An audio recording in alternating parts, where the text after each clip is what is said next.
کہ چگلی بھی نہ کریں اور چگلی کرنے والے سے بھی بچیں۔ اللہ تعالیٰ سے دعا کریں کہ اللہ تعالیٰ ہمیں اس بری عادت سے بچائے، اور جو شخص چگلی کرتے ہیں اللہ تعالیٰ ان کو بھی ہدایت دے اور ہمیں ان کی باتوں میں نہ آنے کی توفیق دے، کیونکہ آپ صلی اللہ علیہ وسلم نے فرمایا ہے کہ جو شخص چگلی کرتا ہے اس کی بات مان کر اس کی تائید مت کریں، کیونکہ وہ شخص جھوٹا ہے۔ اب دیکھتے ہیں کوسچن نمبر 2۔ کوسچن نمبر 2 ہے چگلی کرنے کے نقصانات تحریر کریں۔ چگلی کرنے کے درجہ ذیل نقصانات ہیں۔ نقصان تو بہت زیادہ ہے، یہاں بک میں 4 دیے ہیں، آج ہم وہ چاروں کو ڈسکس کرتے ہیں۔ نمبر 1، اس سے معاشرے میں اتحاد اور اعتماد کی فضا کو ٹھیس پہنچتی ہے، یعنی اللہ تعالیٰ کے احکامات کی نافرمانی کرتے ہوئے جب ہم چگلی کرتے ہیں تو معاشرے میں اتحاد اور اعتماد کی فضا کو ٹھیس پہنچتی ہے، کیونکہ جب ہم آپس میں جھگڑا کرتے ہیں،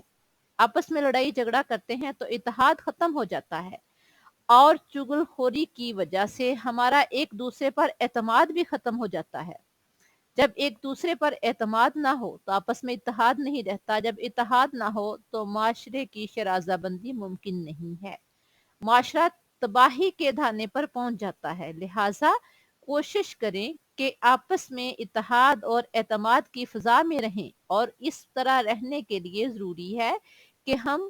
کسی چگل خور کی باتوں میں آ کر آپس میں لڑائی جھگڑا نہ کریں۔ نمبر 2، لوگوں کے باہمی تعلقات متاثر ہوتے ہیں، کیونکہ جب چگل خور کسی کی چگلی کھاتا ہے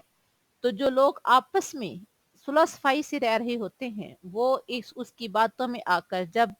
آپس میں جھگڑا کرتے ہیں، یا اگر جھگڑا نہ بھی کریں تو آپس میں ایک دوسرے سے بدزن ہو جاتے ہیں، تو جس کی وجہ سے آپس کے تعلقات متاثر ہوتے ہیں، آپس میں اتحاد و محبت ختم ہو جاتا ہے، لوگ ایک دوسرے سے نفرت کرنے لگتے ہیں۔ اللہ تعالیٰ نے سورۃ الحمزہ میں فرمایا ہے تباہی اور بربادی ہے ہر تانہ زن اور چگل خور کے لیے، یعنی اللہ تعالیٰ نے چگل خور اور تانا دینے والے کے لیے فرمایا ہے کہ اس کے لیے تباہی اور بربادی ہے، کیونکہ وہ اپنی ان شرارتوں کی وجہ سے معاشرے میں تباہی کا سبب بنتا ہے، لوگوں کے درمیان لڑائی جھگڑے کا سبب بنتا ہے۔ آگے دیکھیں۔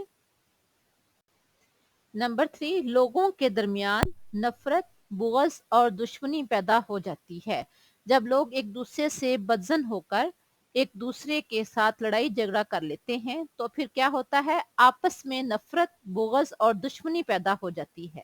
اور جب دشمنی، نفرت اور بغض پیدا ہو جاتا ہے تو اتحاد ختم ہو جاتا ہے، اور اللہ تعالیٰ کا تو فرمان ہے، آپ صلی اللہ علیہ وسلم نے فرمایا ہے ید اللہ علی الجماع، اللہ کا ہاتھ جماعت پر ہے، یعنی اللہ آپس میں مل جل کر رہنے والوں کو پسند کرتا ہے۔ ہم شیطان کے پیچھے لگ کر جب نفرت اور بغض کی زندگی گزارتے ہیں تو دشمنی پیدا ہوتی ہے، اور پھر ہم اللہ کی رحمت سے محروم ہو جاتے ہیں۔ نمبر 4، چگلی کھانے والے کی ذات سے صرف دوسروں کو ہی نقصان نہیں پہنچتا، وہ خود بھی نقصان اٹھاتا ہے، یعنی جب کوئی چگلی کرتا ہے تو صرف اس کو ہی نقصان نہیں پہنچتا جس کی وہ چگلی کر رہا ہے یا جس سے وہ کر رہا ہے، آہستہ آہستہ لوگوں کا اعتماد اس سے اٹھتا جاتا ہے، ایک تو وہ اللہ کے عذاب کا مستحق بن جاتا ہے اللہ کی نافرمانی کر کے، لوگوں میں فساد پیدا کر کے، دوسرا جو ہے وہ معاشرے میں اس کی عزت بحال نہیں رہتی۔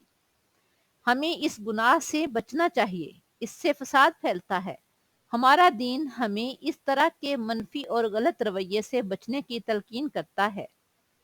کیونکہ ایک مسلمان ہمیشہ دوسرے مسلمان کا خیر خواہ اور اس کی عزت کا خیال رکھنے والا ہوتا ہے، اور وہ تبھی ان چیزوں کا اہتمام کر سکتا ہے اگر وہ چگل خوری سے بچے۔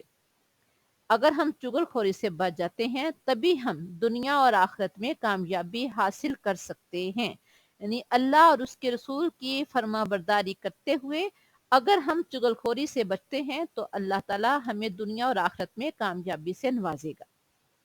یہ تھے بیٹا ہمارے 2 لانگ کوسچن۔ اب اس کے بعد ہمارا نیکسٹ ہے ہدایت کے سرچشمے اور مشاہیر اسلام،